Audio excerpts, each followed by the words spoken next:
All right.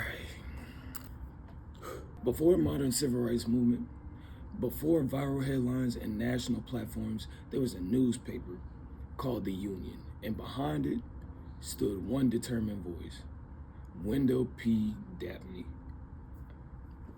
In the early 1900s, African Americans faced violent racism, voter suppression, and systematic exclusion from mainstream media.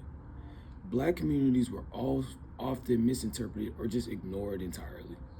The silence was dangerous, and Dabney understood that the power begins with the pen.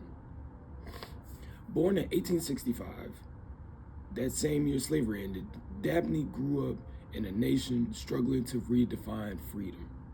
He became an educator, civil servant, writer, and fierce advocate for racial equality. But he knew speeches wasn't enough, and the community needed its own press. In 1907, in Cincinnati, Ohio, Dabney founded the Union. It wasn't just a newspaper, it was a declaration. The Union challenged racial injustice head on. It exposed discrimination in housing and employment. It criticized segregation, and it celebrated Black achievements at a time when positive representation of the Black community was rare. Dabney used its pages to push for political engagement and economic independence.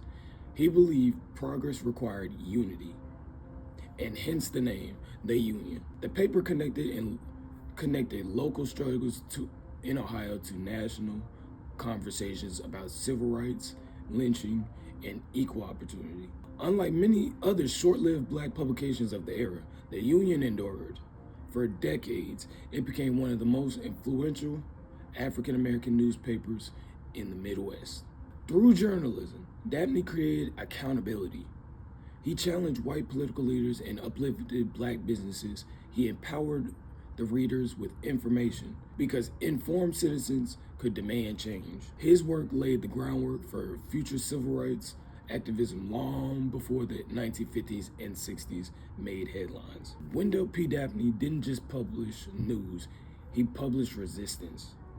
And in doing so, he proved that sometimes the most powerful weapon against injustice is the truth in print.